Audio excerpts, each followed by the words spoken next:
So Danny Flexen here for Seconds Out. Delighted to be joined by unbeaten middleweight contender Nathan Heaney. Nathan, how are you? Very good, mate. How are you? I'm very good. Probably not as good as you, given what you've been up to today. Just tell people out there what you spent your afternoon doing. Oh, yeah, I've had a midday. So first day back of the season, Stoke City. Obviously, the first competitive game I've watched was Stoke since 17 months ago, something like that. The last one we had was when we returned, when we beat Hull 5-1, something like that. So yeah, it was good. But BT Sport came up and they did some filming today, and it was just mint. I went on the pitch at half time, just talked about my next fight on the 28th of August, and yeah, just really weird how it's changed. Like from my last game 17 months ago to this game now, just walking around the stadium and just around the grounds, how people's perceptions and reactions to me have completely changed. It's madness, but it's great. It's great. And not only did you get to go on the pitch and say hello to the fans and everything else, you got to see a home win on the first day of the championship season and an 85th minute winner. Yeah, basically, it's a belter. It went a bit flat. I thought we were going to smash it. I called it 3-1 before the game.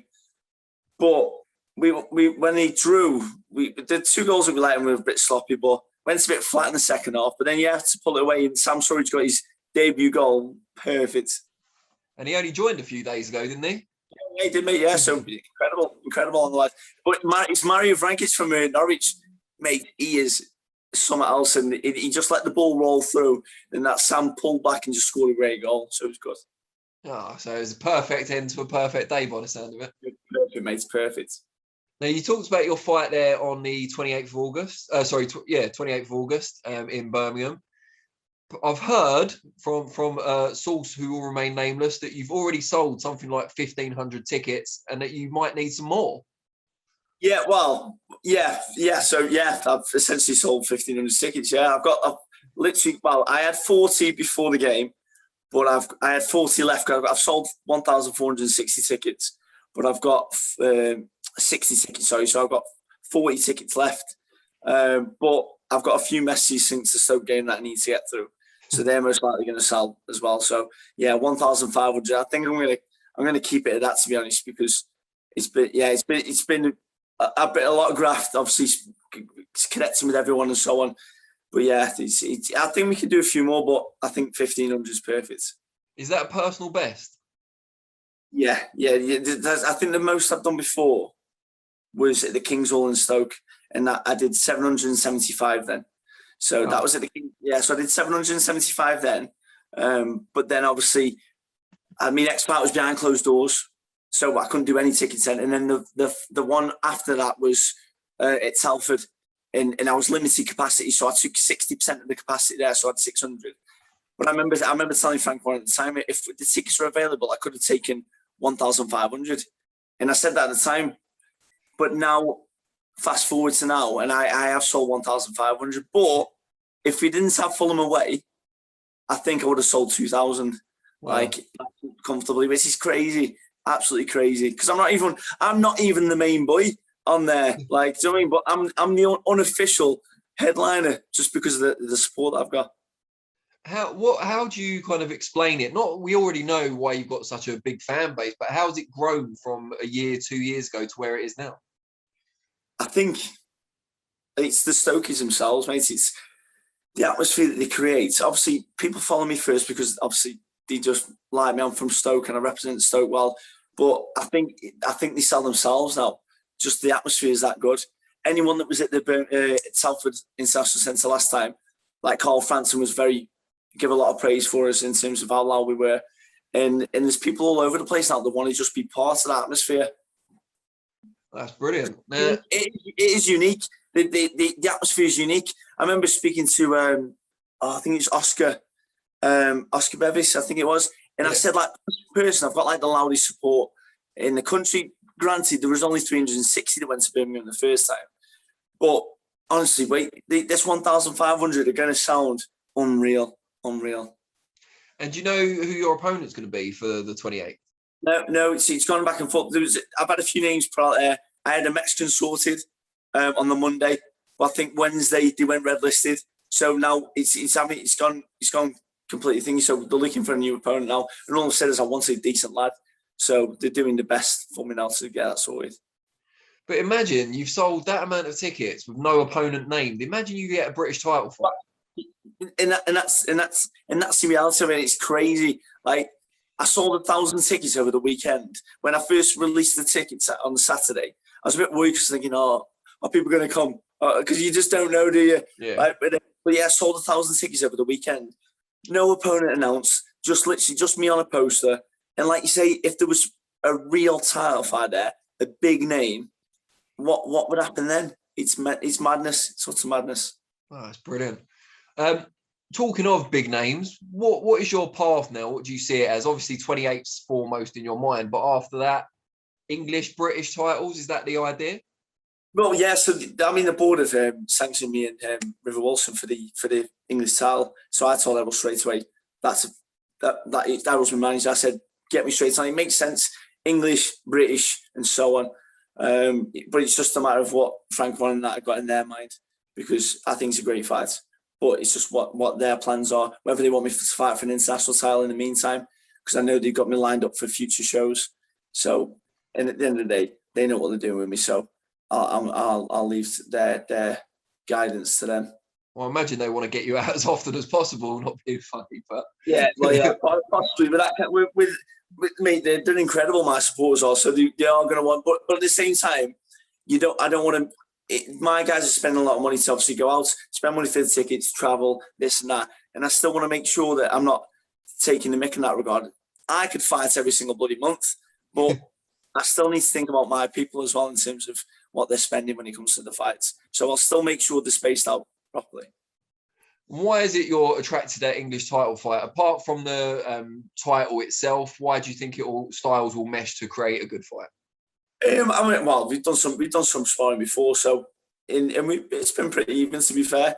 He knows what to do with me, I know what to do with him, and it's a good fight, it's a good clash of styles in terms of he has a good punch output, he's very fit, and the same, but he's had some good stoppage wins as well. But I think I can dig a bit harder than the people probably give me credit for, and I think in a fight like that probably works to my advantage.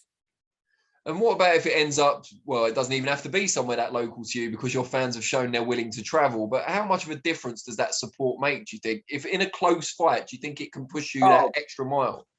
Oh, mate, it's everything. Even in my first title fight, the Midlands title fight, my seventh one, I think there was like probably 360 people in the whole venue. But when you sort of you give me like an extra burst of energy, really weird. From 6th round onwards, I felt like I had loads of energy and just kept going. That's because of the crowd. Every time I threw a shot, the place went mental. So it just gives you that mental. It definitely does give you that edge. Oh, that's great stuff.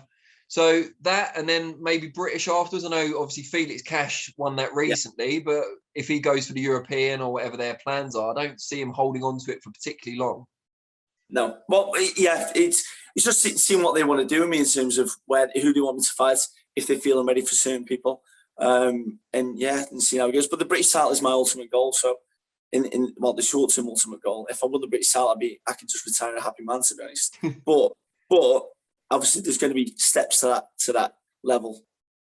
When you see how well you're doing and how popular you are, do you ever kind of regret waiting so long to turn pro? No, because I don't think I'd have been mature enough to realise what's going on.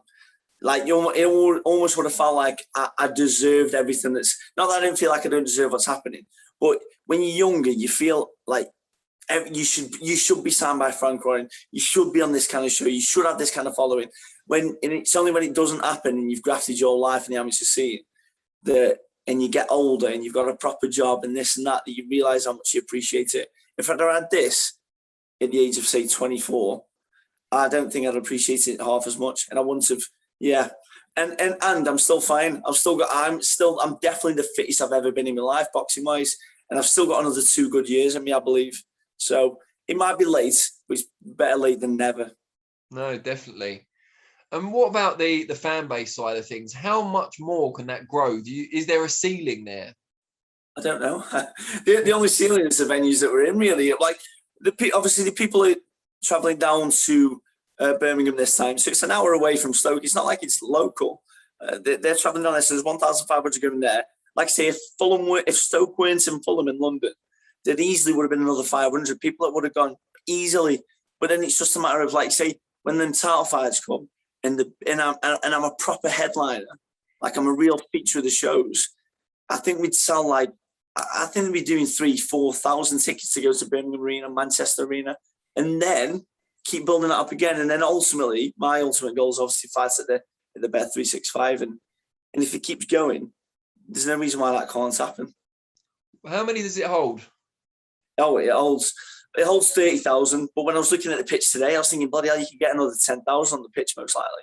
So it'd be like 40,000 in there. And is there like a smaller venue, but still big enough to be a step forward in Stoke? Not in Stoke.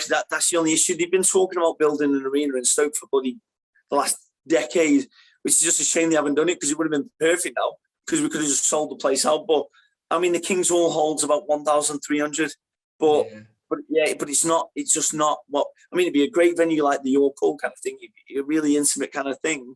But we definitely can take it beyond that. For me, I think Manchester Arena would be a great one, just because it's an easy train ride, a great night out afterwards as well, and it's definitely one of the arenas I want to box in. That's got to be something that's on the cards. I'm sure, Frank Warren and the team there must have at least kind of put the feelers out. Yeah, massively. I still haven't sat down with Frank properly yet in terms of discussing what's happening in my career and where we're going to go. But I spoke to Darren today from Frank Warren, and they've already been having some good conversations. It's just a matter of me getting down there now. It's because of COVID, really. That's been the main issue why I haven't been down there. But yeah, once you sit down and I say, what's the plans? Because there must be some good plans there. It's just I've got to keep winning, essentially. Well, unfortunately, he won't be at the show on the 28th because he'll be in America for another big show taking place, obviously, that weekend. But I'm sure it won't be too long before you guys sit down. He needs to meet the person who's kind of keeping him in the red. Yeah. It's obviously we saw him in the last interview after the fight last time, and couldn't all leave each other because the bloody Stokies were that loud. But yeah, no doubt he'll get some good feedback from the show. Great stuff. Well, mate, I really appreciate it. I'm really happy for you that you got to do that today as well. It must have been a dream come true. It was amazing, mate. And what was best is after the game, I'm walking out where the club shop is, the Stoke City club shop where you buy the shirts and stuff. Yeah. There's like a depot where the players park the cars and stuff. And obviously people wait around there so they can see the players and blah, blah, blah. And as we're walking, me and Chris Roberts are walking the pace, I see Stephen Fletcher in his car. And he sort of puts his thumb up to me. But I thought he's doing that just because all the supporters are around there. It's just a thing to do, do you know what I mean? And he kept driving forward and he stopped, wound his window down. He's like, hey, I watched the last fight. He said, you're bloody brilliant. I was like, it was just very surreal. I started turning into a little fanboy moment, yeah. Oh, mate, I was just like a little fanboy saying it, like, just weird. It was so was he by the sound of it. So, oh, mate, I didn't say, oh, you're one of my favourite players. It was, mate, absolutely brilliant, great end today that was anyway. And you've topped off. Make sure Chris Roberts got a picture of it. Yeah. Well, I think he's got video. He might have got video. So yeah, which would be great. So, but yeah. Oh, brilliant. All right. Well, really appreciate it, and I look forward to watching you back in action on the 28th.